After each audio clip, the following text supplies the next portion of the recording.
नमस्कार दोस्तों, स्वागत है आपका हमारे YouTube चैनल जीके ट्रैकर पे।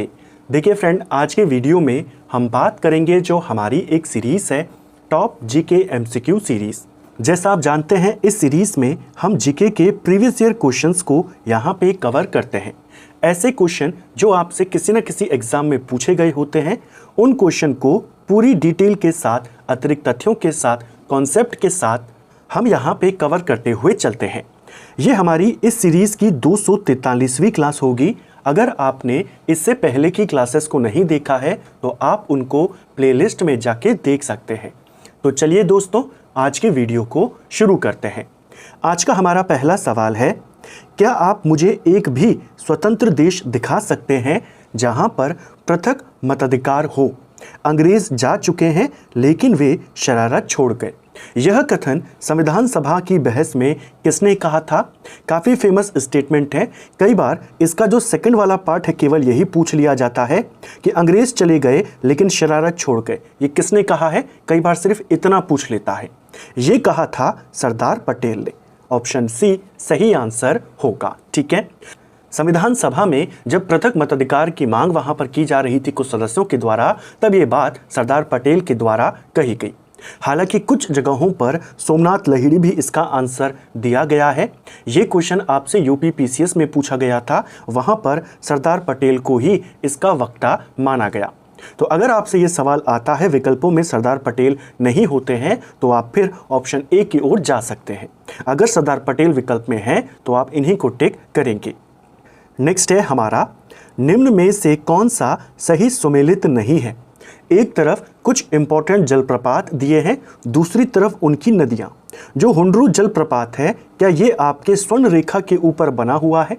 देखिए, हुंडरू जलप्रपात झारखंड में है, यह स्वर्ण रेखा पर बना है, यानी ऑप्शन ए आपका बिल्कुल सही है। ठीक है, जो चचई जलप्रपात है ये मध्य प्रदेश में है और बिहुंडू नदी के ऊपर बना हुआ है।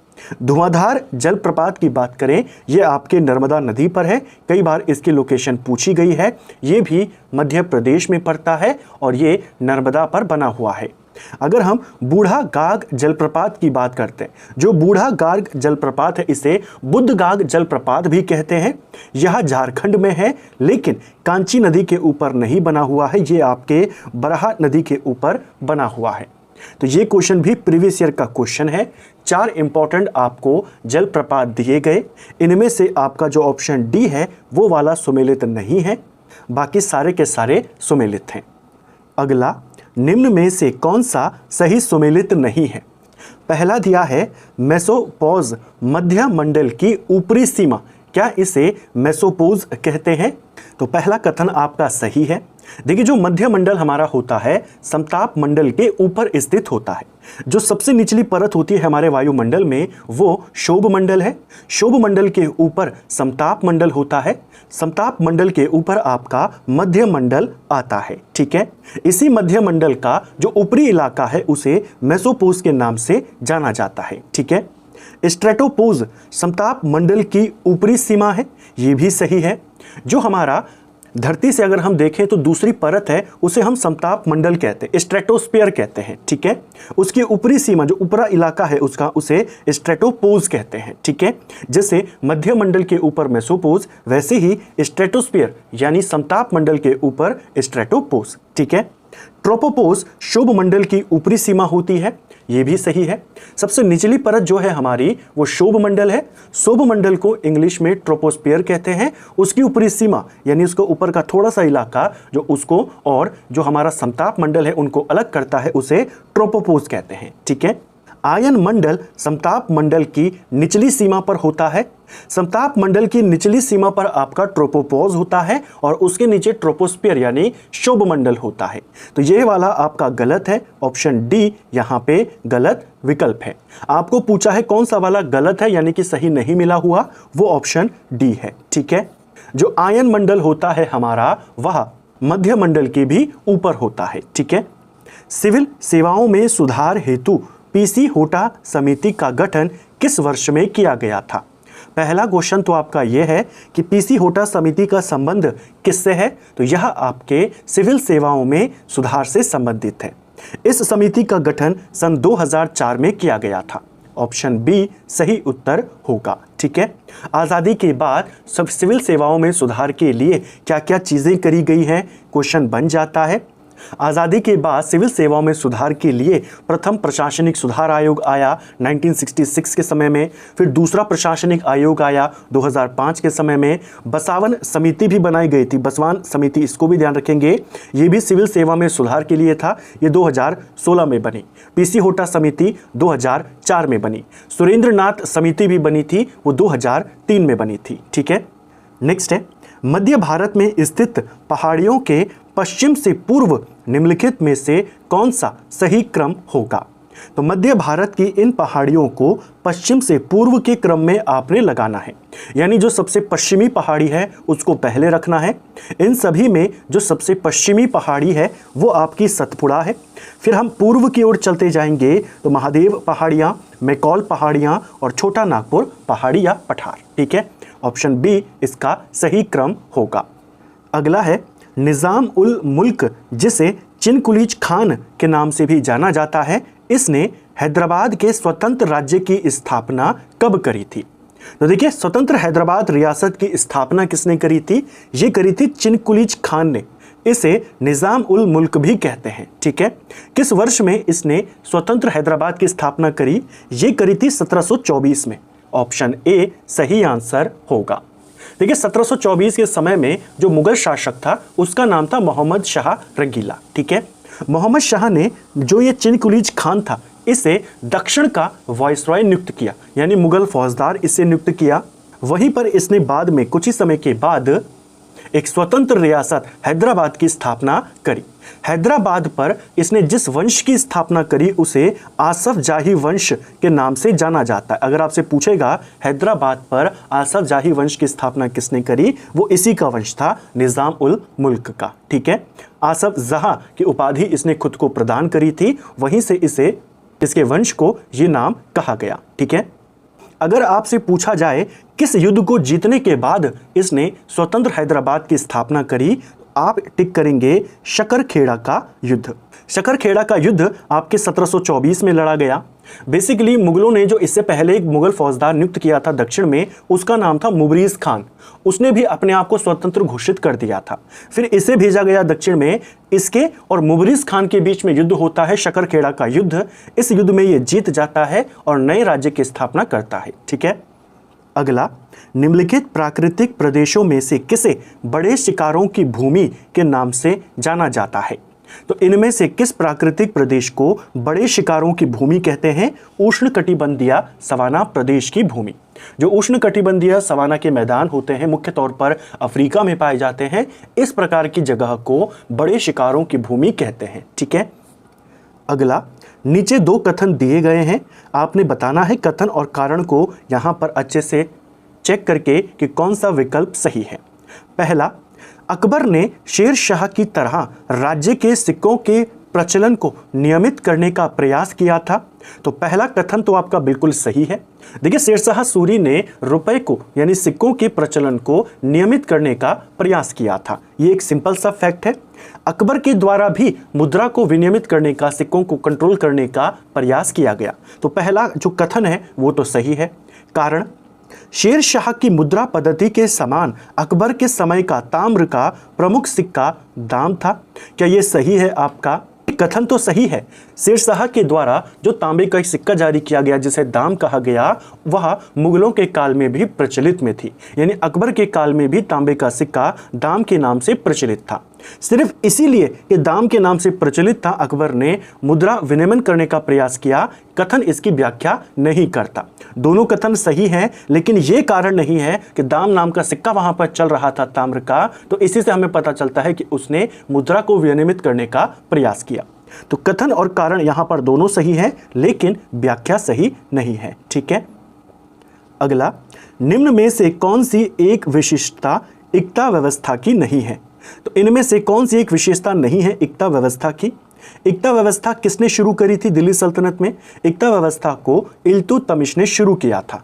इसे बंद किसने किया था? इसे अलाउद्दीन खिलजी के द्वारा बंद किया गया था। भूमि के टुकड़े से इसका मतलब होता था तो उस समय अधिकारियों को वेतन की जगह पर भूमि दी जाती थी जिसे इक्ता कहा जाता था। यही इसी भूमि से जो भी राजस्व आता था वो राजस्व उन्हीं व्यक्तियों के पास जाता था। उसी राजस्व में से उनको अपने अंडर में सेना भी रखनी होती थी। ठीक है, जिस व्यक्ति को ये भूमि दी जाती थी उसे इक्तादार, मुक्ति, वली या नायाब इन सब नामों से जाना जाता था। ठीक है, चलिए अब कथनों को देखते हैं। इक्ता एक राजस्व एकत्रित करने की व्यवस्था थी। पहला बिल्कुल सही है। भूमि यहां पर दे दी जाती थी, सैनिकों में बांट दी जाती थी, अधिकारियों में बांट दी जाती थी। फिर उस भूमि से जितना भी राजस्व आएगा वही व्यक्ति उसे एकत्रित करते थे। ठीक है, वही उनका वेतन होता था, उसी में से सेना रखनी होती थी। दूसरा है सियासतनामा इक्ता व्यवस्था की जानकारी का स्रोत था। सेकंड वाला कथन भी सही है। इक्ता व्यवस्था की जानकारी का जो मुख्य स्रोत माना जाता है वो सियासतनामा को माना जाता है। इक्ता में एकत्रित राजस्व सीधा सुल्तान के खाते में जाता था। गलत हो जाएगा। खालसा भूमि होती थी उस समय, उसका राजस्व डायरेक्ट सुल्तान के खाते में जाता था। ये किसके पास जाएगा? इक्तादारों के पास। ठीक है, मुक्ति को इक्ता से एकत्रित राजस्व से सैनिक रखने पड़ते थे। मुक्ति यानी जैसे मैंने कहा आपको, जिसको इक्ता मिलती थी उसे इक्तादार कहते थे, वली कहते थे, मुक्ति कहते थे, नायाब कहते थे। तो यानी इक्तादार को उस इक्ता से जो उसे राजस्व मिला है सैनिक रखने पड़ते थे। ये वाला भी सही है। केवल सी वाला विकल्प जो है वो गलत है, बाकी सारे सही है। अगला एक और चीज यहां पर ध्यान रखना, सवाल आपसे पूछा जाता है कि इक्तादार जो होते थे इनकी आय और व्यय की जांच के लिए एक अधिकारी नियुक्त किया गया था, ख्वाजा। तो ख्वाजा नामक अधिकारी इक्तादारों की जांच के लिए किसने नियुक्त किया था? बलबन ने किया था। ठीक है, बेरिंग जलडमरू मध्य निम्न में से किन दो देशों को अलग करता है? ये क्वेश्चन कई बार आपसे पूछा गया है। उत्तराखंड में आपसे पूछा गया था कि कौन सा जलडमरू मध्य अमेरिका को रशिया से अलग करता है। यहां पर सवाल है बेरिंग जलडमरू मध्य किन दो देशों को अलग करता है। दोनों एक ही क्वेश्चन है, बस अलग तरीके से पूछे गए थे। बेरिंग जलडमरू मध्य अमेरिका और रूस को अलग करता है। ऑप्शन ए सही उत्तर होगा। अगला, किस वर्ष अकाउंटिंग को ऑडिटिंग यानी लेखा परीक्षा से अलग किया गया तथा नियंत्रक एवं महालेखा परीक्षक का कार्य केवल सरकारी लेखा तक सीमित रह गया? देखिए यहां पर दो शब्द आए, एक आया है अकाउंटिंग का और एक आया है ऑडिटिंग का। ठीक है, दोनों में क्या होता है? अकाउंटिंग यानी कि जो सरकारी पैसा है उसका हिसाब किताब पूरा रखना, जैसे खर्चा कितना हुआ, इनकम कितनी हुई, बजट क्या था, उन सबका हिसाब रखना। ठीक है, यह अकाउंटिंग में हो गया। ऑडिटिंग में क्या होता था? केवल ये देखना कि जो पैसा आपने खर्च किया, जैसे कोई योजना आई तो जो पैसा आपने खर्च किया वो सही से खर्च हुआ नहीं हुआ, गलत जगह खर्च हुआ नहीं हुआ, केवल जांच करना कि पैसा का सही इस्तेमाल हुआ या नहीं हुआ। तो पहले क्या था, जो हमारा सीएजी होता था वो रुपए का हिसाब किताब भी रखता था और रुपए की जांच भी करता था कि ये सही जगह जा रहा है या नहीं जा रहा है। लेकिन 1976 में अकाउंटिंग के काम को अलग कर दिया गया। अब सीएजी का सिर्फ एक काम होता है, ऑडिटिंग करना, यानी केवल जांच करना कि पैसा सही जगह सही तरीके से खर्च हुआ या नहीं हुआ। ठीक है, कितना आया कितना गया ये जांच करना नहीं है, सही जगह गया या नहीं गया, जिस चीज के लिए जाना था वहां गया नहीं गया, ये काम करता है सीएजी। 1976 से पहले दोनों काम करता था, लेकिन अब वो केवल लेखा परीक्षा यानी केवल जांच का काम करता है। ठीक है, अगला, निम्न में से कौन सा सही सुमेलित नहीं है? देखिए रिटों को लेकर के बहुत सारे सवाल बन जाते हैं। ये आपसे पेपर में बना और थोड़ा अलग टाइप से बनाया कि जो आपकी रिटें हैं उन्हीं का इंग्लिश वर्जन पूछ लिया। तो बेसिकली यहाँ पर केवल इंग्लिश में इनको क्या कहते हैं, इंग्लिश में इनके लेकिन शब्दों का इस्तेमाल होता है वो पूछा गया है। तो अगर आपको इनका मतलब पता है, यानी किस रिट में क्या चीजें होती हैं, चारों की चारों रिट जो यहाँ पर दी गई हैं, तो आप आसानी से कर जाएंगे। पहला दिया है बंदी प्रत्यक्षीकरण। बंदी प्रत्यक्षीकरण में क्या होता है? इसके तहत कोई भी कोर्ट आदेश देता है अधिकारियों को कि आप उस व्यक्ति को हमारे सामने प्रस्तुत करो, यानी to have the body of, यानी उस बॉडी को बाहर लाया जाए, हमारे सामने लाया जाए। ठीक है, दूसरा है परम आदेश। इसके माध्यम से सुप्रीम कोर्ट या हाई कोर्ट अधिकारियों को उनका कार्य करने के लिए कमांड देते हैं, आदेश देते हैं कि हम आपको यह आदेश दे रहे हैं। तो परम आदेश में क्या होगा? We command. सही है। तीसरा है प्रतिषेध, जिसमें टू बी सर्टिफाइड होता है, गलत हो जाएगा। देखिए प्रतिषेध में क्या होता है कि जब कोई निचली कोर्ट अपने अधिकार क्षेत्र से बाहर जाकर के कोई मामला सुन लेती है या कोई फैसला देती है तो सुप्रीम कोर्ट उसको जाकर रोकता है। तो प्रतिषेध रिट वहां पे जारी होती है, जिसे टू प्रोहिबिट या टू फॉरबिड कहा जाता है। ठीक है, अगला है अधिकार पृच्छ यानी कि क्यू वारंटो हम जिसको कहते हैं। इसके तहत क्या होता है कि कोर्ट किसी अधिकारी को पूछता है कि आपने किस अधिकार से यह कार्य किया। इसमें क्या पूछेगा, बाई व्हाट अथॉरिटी, यानी किस अधिकार से आपने किया। चौथा वाला सही है, केवल तीसरा वाला गलत था। भारतीय भाषाओं का केंद्रीय संस्थान निम्न में से किस स्थान पर अवस्थित है। तो भारतीय भाषाओं का जो केंद्रीय संस्थान है यह मैसूर में है। ऑप्शन बी सही आंसर होगा। इसे कब स्थापित किया गया था, जो ये आपका केंद्रीय भारतीय भाषा संस्थान है, इसे 1969 में स्थापित किया गया। अपने पिता की स्मृति में एतमादुद्दौला का मकबरा किसने बनाया था। देखिए, एतमादुद्दौला का मकबरा ये भी कई बार पेपर में पूछा गया है आपसे। यह जो मकबरा है ये आपके आगरा में स्थित है। इस मकबरे को भारत में सफ़ेद संगमरमर से निर्मित पहला संपूर्ण मकबरा माना जाता है, यानी पहला ऐसा मकबरा जो पूरा का पूरा सफ़ेद संगमरमर से बना।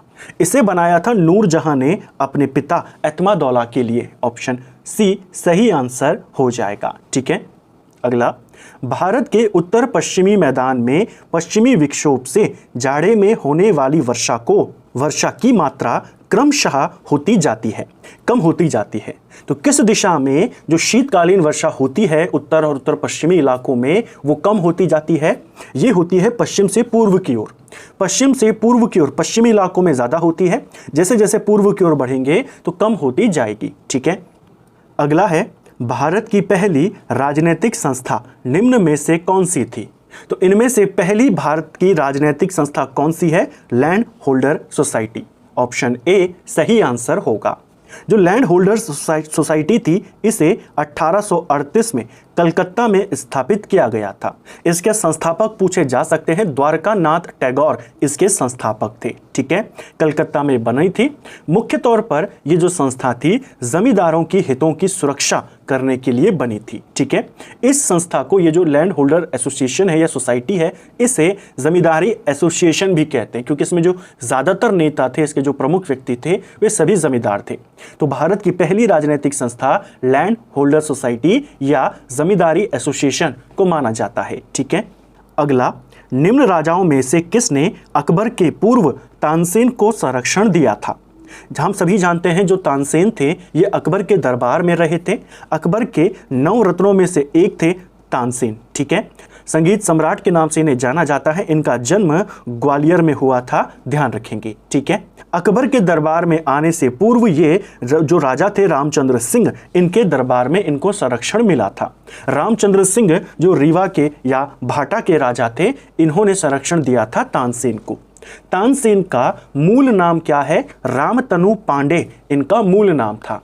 अकबर ने इनको कंठाभरण वाणी की उपाधि प्रदान करी थी। ठीक है, कंठाभरण वाणी विलास। ठीक है, अकबर के नवरत्नों में कई सारे हिंदू जो उस समय प्रमुख व्यक्ति थे वो भी शामिल थे, जैसे बीरबल उनमें शामिल था, मानशाह उसमें शामिल थे, तानसेन उसमें शामिल थे। इसके अलावा राजा टोडरमल शामिल थे। क्वेश्चन बनता है इनमें से किसने आगे चलकर इस्लाम को स्वीकार कर लिया था, वे तानसेन थे। ठीक है, अगला, निम्न में से किस वर्ष भारत में बौद्धिक संपदा का अधिकार पारित किया गया। देखिए, बौद्धिक संपदा का अधिकार, राइट टू इंटेलेक्चुअल प्रॉपर्टी को लेकर के एक एक्ट ये आया था 2016 में। ऑप्शन डी सही उत्तर होगा। अशोक के किस शिलालेख में पशु बलि की निंदा की गई है। तो अशोक के शिलालेखों को लेकर के भी सवाल बन जाता है। अशोक के पहले शिलालेख में पशु बलि की निंदा करी गई है। ऑप्शन डी सही उत्तर होगा। इसके अलावा पूछा जाता है अशोक के द्वारा धम्म घोष की घोषणा उसने किस अपने शिलालेख में करी। तो चौथे शिलालेख में उसने धम्म घोष अपनाने की बात कही। उसने धर्म महामात्रों को नियुक्त किया था, किस अभिलेख में है, उसके 5वें अभिलेख में है।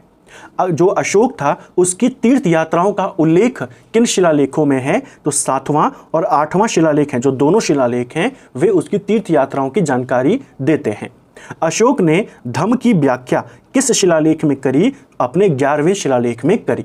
कलिंग युद्ध का वर्णन उसके 13वें शिलालेख में है और जनता को धार्मिक जीवन के लिए प्रेरित करता है अपने 14वें और अंतिम शिलालेख में। ठीक है, अशोक के इन शिलालेखों की खोज किसने करी थी। तो पादरिटी फैंतलर ने करी थी 1750 में। इन शिलालेखों में ब्रह्मलिपि का इस्तेमाल किया गया है, जिसको सबसे पहले जेम्स प्रिंसेप ने 1837 में पढ़ा था। ठीक है, अगला, कोपेन के जलवायु वर्गीकरण में AW किसे प्रदर्शित करता है? कई बार हमने कोपेन के जलवायु वर्गीकरण के बारे में बात करी है। इंडियन ज्योग्राफी वाली सीरीज में पूरा डिटेल में कोपेन का जलवायु वर्गीकरण को भी कवर किया है। यहाँ पर सवाल आपसे पूछा गया, जो कोपेन का जलवायु वर्गीकरण है उसमें AW जो अक्षर हैं यह किस प्रकार की जलवायु को प्रदर्शित करते हैं? ये आपके उष्णकटिबंधीय सवाना तुल्य जलवायु को प्रदर्शित करते हैं। ऑप्शन बी सही आंसर होगा। इस प्रकार की जो जलवायु है मुख्य तौर पर प्रायद्वीपीय भारत है जो हमारा, वहां पर देखने को मिलती है। ठीक है, यानी कर्क रेखा के नीचे का जो थोड़ा बहुत इलाका है हमारा, वहां पर हमें इस प्रकार की जलवायु मिलती है। इसे भी आपने ध्यान रखना है। तो फ्रेंड्स, ये था हमारा आज का वीडियो जिसमें हमने जीके के 20 इंपॉर्टेंट सवालों को यहाँ पे कवर किया। कोशिश करिए इन सवालों को पूरी डिटेल के साथ और अतिरिक्त तथ्यों के साथ यहाँ पे कवर करने की। उम्मीद करता हूँ आपको आज का वीडियो पसंद आया होगा। अगर आपको ये वीडियो पसंद आई है तो वीडियो को लाइक करें, चैनल पर नए हैं चैनल को सब्सक्राइब करें, अपने दोस्तों के साथ शेयर करें। वीडियो आपको कैसा लगा कमेंट बॉक्स में हमें ज़रूर बताएं। Thank you friends.